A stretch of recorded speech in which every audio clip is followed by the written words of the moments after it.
What I'd like to do with you this morning is take about 30 minutes to share some of the college's most important accomplishments over the last year and briefly outline the current state of our proposed FY19 budget. When I look at what this college has achieved in the last year, I see evidence everywhere of this year's PDD theme of try something new. We know that innovation is a crucial part of advancing our work. And so what does it mean to innovate? At its root is the idea of newness. Innovation comes from the Latin innovationem, the noun of action, from innovare. Innovare can be traced back to 1540 and stems from the Latin innovatus, meaning to renew or to change. Innovation can therefore be seen as the process that renews something that already exists. I think it's so crucial to how we approach our work. It's about looking inside the college for what is working well and how we can scale it, and it's about looking outside the college to bring good ideas inside and adapt them. I know we are on the right track together when I look at a couple of key data points. The first is our graduation rate. This spring, we are on track to hit the highest three-year graduation rate the college has seen in nearly 20 years. The second is our enrollment trajectory. Whereas the vast majority of colleges all over America are experiencing enrollment decline, this year we saw a 2% gain, largely driven by our Rhode Island Promise students. And finally, our newly formed workforce development team is building partnerships with Rhode Island employers quickly.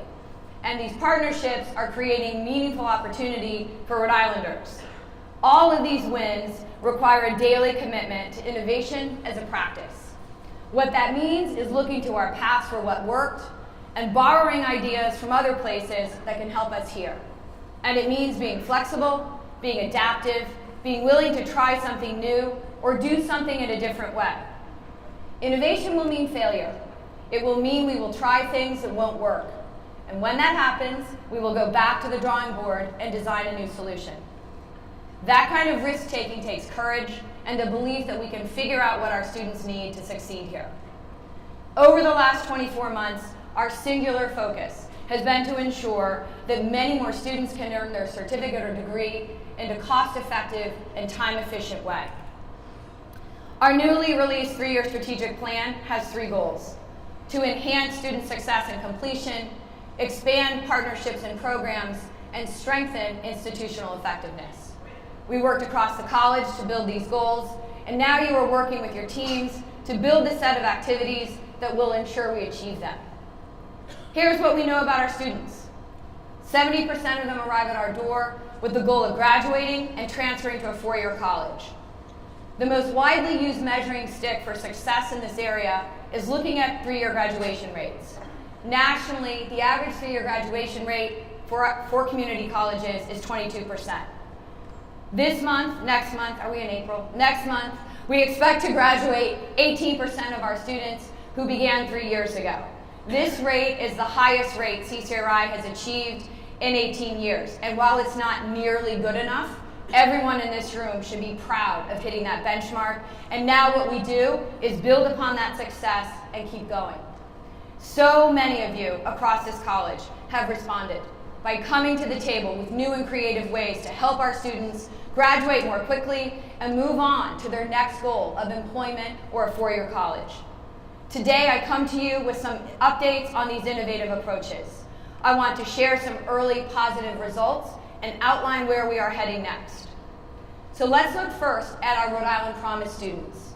In the fall, we welcomed 1,577 students straight out of high school to CCRI. That is a 43% increase from the previous fall. Remember that this number includes both our Pell students, meaning our students receiving federal financial aid, about 800 of them, and our students whose tuition is covered by the state of Rhode Island. That's about 700 students. From fall to spring, we hit a retention rate of 83%. That's a strong rate, and it beats the Tennessee Promise program, who enjoyed a retention rate of 79% in their first year. There are a number of early wins from the program, starting with the increased enrollment and strong retention I just outlined. So why does enrollment and retention data matter? First, because enrollment and retention are essential leading indicators about the health of a college. We need strong enrollment and strong retention in order to accomplish our mission of graduating thousands of Rhode Islanders. Before the legislation was signed, we were facing a reduction in enrollment. That forecast required us to look across the college and find several $millions in savings. Fewer courses run, fewer investments made in our systems and in our programs. Instead, Promise was passed, and with the 1,577 students came 2% college-wide enrollment growth, bringing $3 million additional dollars in Rhode Island funding and $3.5 million in additional federal money. Leveraging federal dollars matters.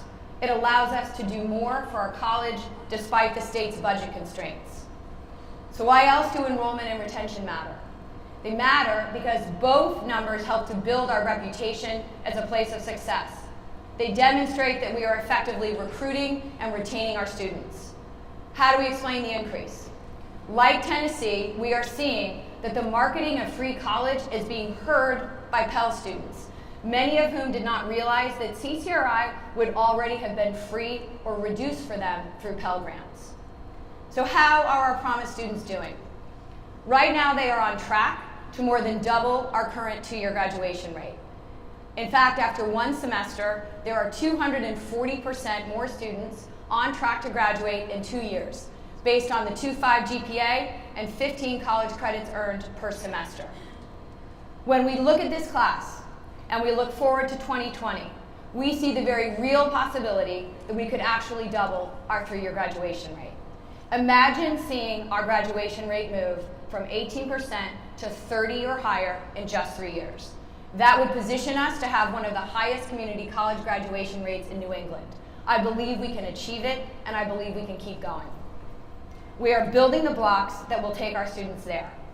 We are learning from this Promise class things that positively impact all of our students. Things like encouraging students to make full use of our calendar year, taking classes in the summer to stay on track, and taking advantage of tutoring and of advising. We know that the Promise program has provided learning that we are applying to all of our students. One example is the robust summer session you have built this year.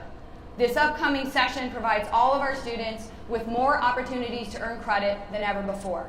This summer, we are offering 158 more course sections than in past years, allowing our students to move through our college more quickly and onto a 4-year college and quality employment. Let's talk now about the Promise program and equity. Rhode Island has some of the most shameful equity gaps in the country, and CCRI is no exception. The Promise program is achieving groundbreaking advances with our equity work.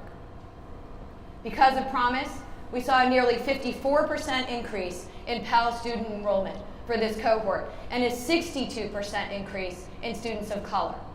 So what else do we know about our Promise students?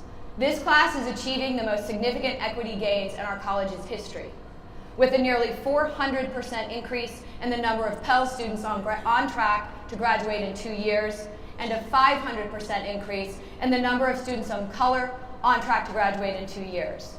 While achievement gaps persist, we are making groundbreaking gains in closing them.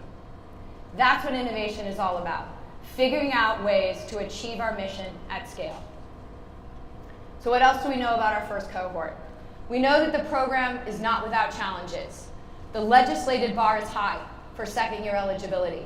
With a 2.5 GPA and 30 credits earned requirement, Rhode Island has the highest bar nationally for a statewide Promise program. And how are we responding? We're hiring more advisors and counseling, we're offering expanded tutoring and summer courses, and we're showing our students how to navigate their first year of college. Looking to the future, we hope our legislature will consider adjusting funding eligibility for the second year of Promise so that it resembles that of Pell federal funding requirements for satisfactory academic progress. The outcome of that adjustment will be hundreds more students earning a degree from CCRI. Last year, as you know, Rhode Island's budget was not signed until August, giving our college less than 4 weeks to enroll students for our first cohort of scholars. And just look at what we accomplished. This year, our student services teams have been working closely all year with our local high schools and high school guidance counselors to share information, answer questions, and provide necessary guidance. In fact, in late February, right in this room, we hosted more than 100 Rhode Island guidance counselors for our first Promise info session.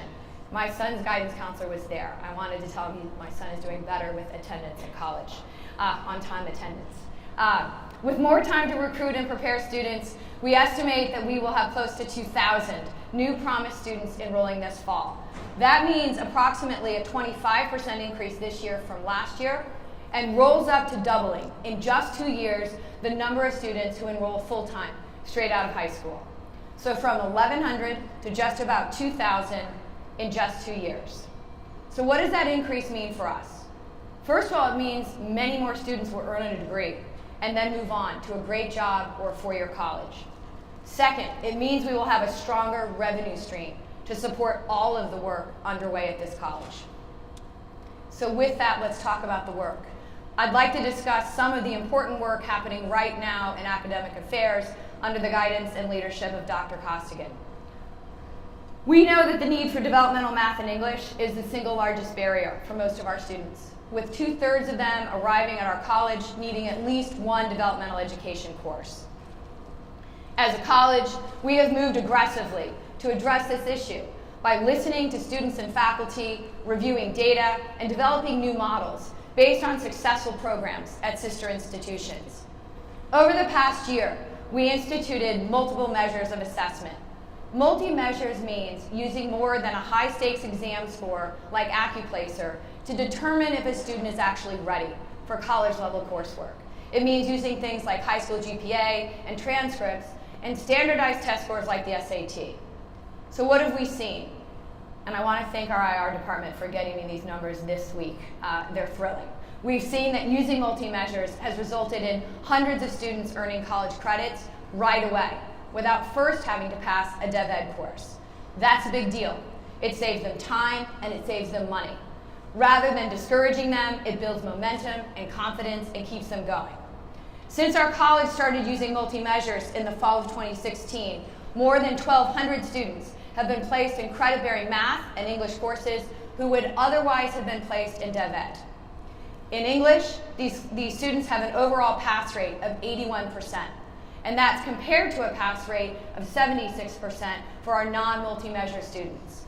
That means the multi-measure students are outperforming their peers in English 1010.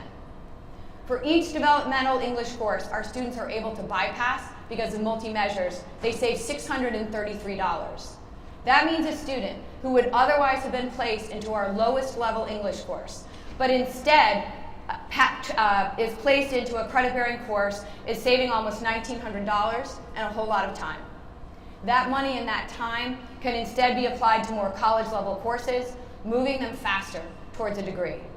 In math, 55% of the students succeeded. And while we have room to improve here, it still means more than 100 students save time and money by going directly into and successfully passing a gateway math course. What else have we done to tackle developmental education? We initiated a partnership with the Central Falls School District. Last spring, we tested all juniors at Central Falls to gauge their college readiness. 2 members of our math faculty worked with Central Falls to build a new course for those high school students so that they arrive here ready for credit-bearing college math. 54 students are taking this course currently. We will learn from this year and scale this work in other districts. What have we done inside the college with curriculum? We expanded the Accelerated Learning Program, or ALP, so that our students can take developmental courses and credit-bearing courses at the same time. ALP was begun several years ago by our English faculty. They saw it working around the country and they brought it here. I am incredibly grateful for their commitment to innovation. Last fall we served 540 students, and this fall we nearly doubled that, reaching just under 1,000. The results we are seeing from these courses are positive. On average, 80% of those students pass the English co-requisite course each semester. That pass rate meets or surpasses our pass rate for our non-Dev Ed students. So it's working. And so what are we doing in math?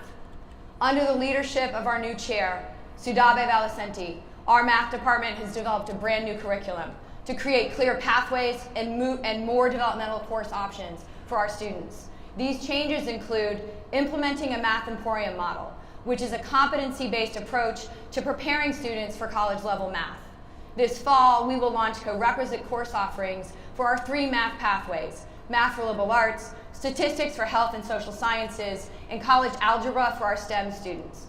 This work undertaken by our math faculty demonstrates the power of innovation. They have designed pathways to meet our students' needs. With these gateway courses, we will teach our students the math that they need to succeed in their chosen path of study. We believe these changes will make a significant positive impact for the vast majority of our students, increasing their success in math, as well as saving them time and money. I am so grateful to the math department faculty and for the leadership of Chair Valicenti. Thank you for showing our students the way forward. Finally, we know that students graduate when they are shown a clear path to earning that degree. Last month, a leadership committee composed of faculty and staff from around our college voted to finalize our implementation of guided pathways, which includes 7 academic and career paths: arts and humanities, science, technology, engineering, and math, education, government, and human services, communication, media, and design, business, economics, and data analytics, environment and sustainability, and health administration. These paths will provide our students with clear roadmaps toward graduation and will support seamless transfer to our sister institutions, Rhode Island College and the University of Rhode Island. What do we know about transfer? First, we know that many of our students will need to take multiple breaks in their quest to earn a 4-year degree. And that's why having an associate degree is so important. It makes our students more employable and at a higher wage than simply having some college credits but no degree. What else do we know? We know that earning the associate degree prior to transfer dramatically improves the chances of successfully earning a bachelor's degree. It matters because we know that only 15% of community college transfer students who move to a 4-year without their associate degree will earn a BA. Meanwhile, we know that those who complete their associate degree before transferring are significantly more likely to earn their bachelor's degree within 6 years. So that's why it matters that we design really strong transfer degrees so that our students first secure their associate, then transfer to one of our partner schools. Earning the associate degree here profoundly increases the likelihood of earning the BA. To make this happen, we are developing 5 transfer degrees in the majors that are most popular with our transfer students. These degrees will be comprised of 60 credits and will make our students juniors when they arrive at URI and at RIC. I want to express my deep thanks to Vice President Costigan and to our faculty for your dedication to this work. DevEd reform, math pathways, guided pathways.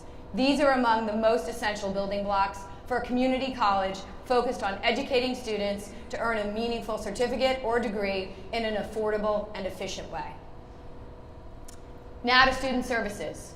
Under the leadership of Vice President Enright, our student services team is committed to innovation, problem solving, customer service, and student success. When we think about enrollment, we think about every single one of our students. We know that students succeed when they have access to regular, effective advising, and you have responded.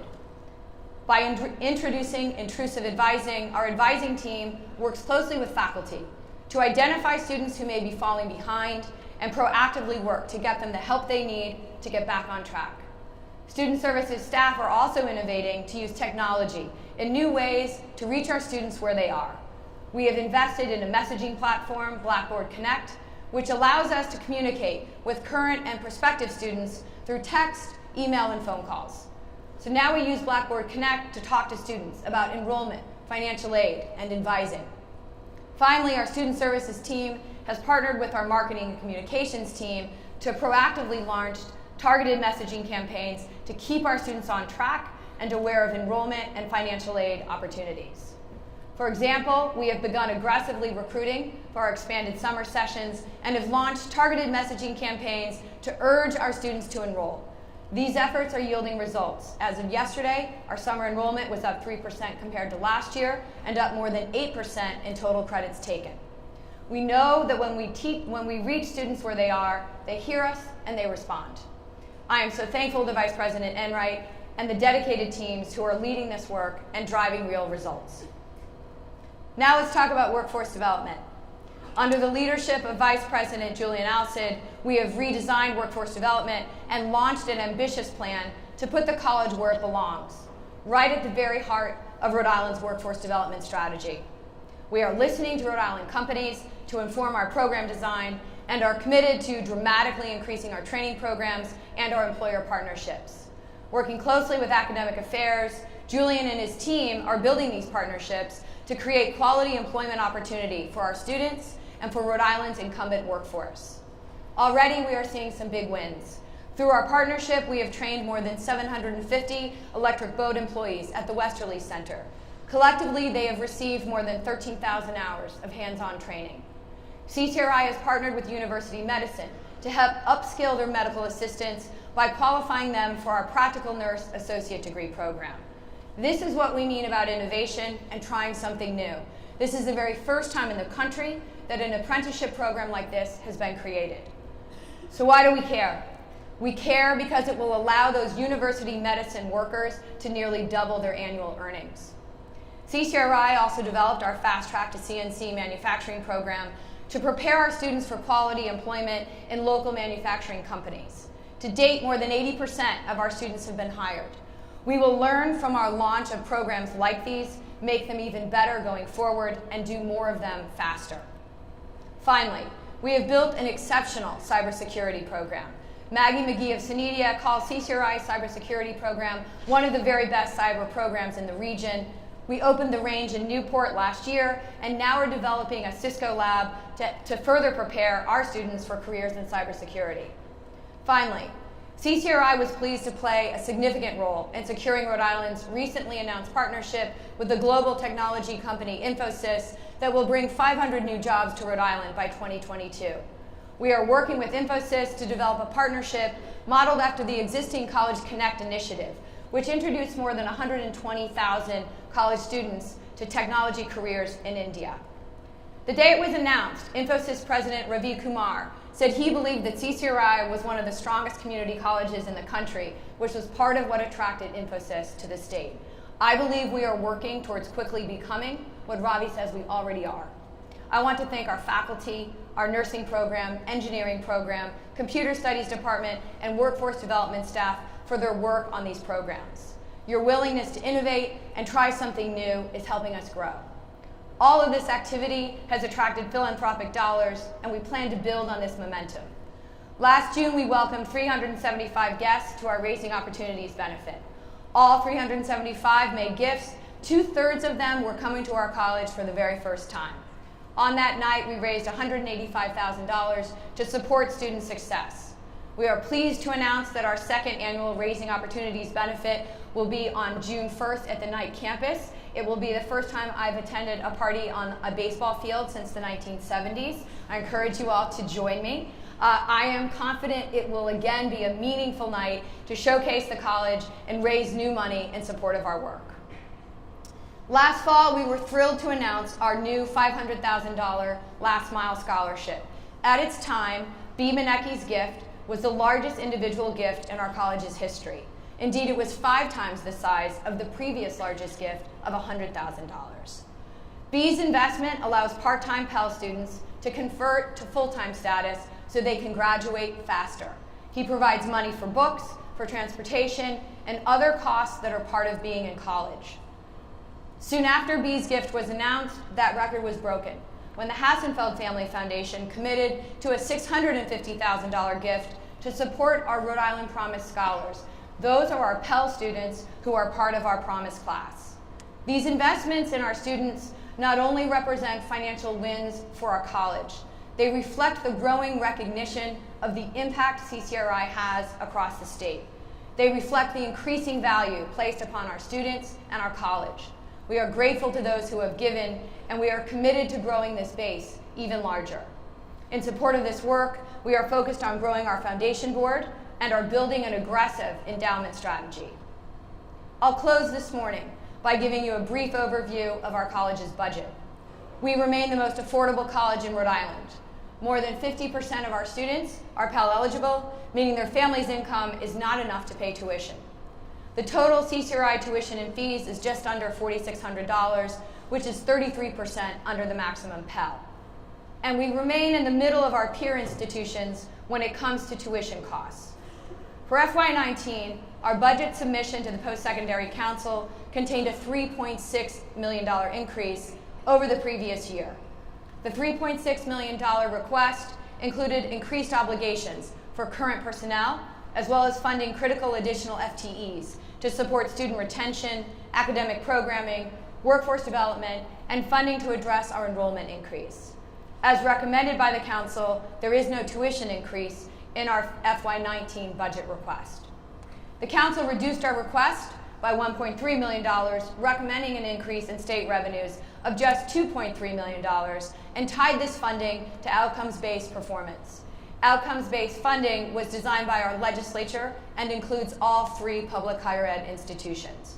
Our metrics, which were begun over 2 years ago, were developed by a broad working group of CCRI faculty and staff and address student retention, persistence, and awarding of degrees and certificates in high-demand, high-wage jobs. The budget before our State Finance Committee today contains only $1 million increase. At a moment when the state faces a very significant budget gap, we recognize the constraints faced by our legislature. We are working hard at the State House to advocate for this college, reminding our local leadership that when you make an investment in our students, you are investing in our state. So what comes next? Our collective hard work has led to real results for our students. We are still in the early days of these efforts, but we should be proud of everything we have accomplished together. With our strategic plan complete, we have a roadmap to guide all of the work we will accomplish over the next 3 years. Here's what I ask of you. Keep coming to the table with your ideas. Continue to innovate and try new ways to promote student success. So now we move closer to congratulating our graduates next month. I'm grateful that we have today to come together and recharge. I look forward to greeting you all back here at 12:30 for lunch, to be followed by our keynote address from NPR's Karen Miller. I feel privileged to be working alongside every single one of you. Thank you for your commitment to CCRI.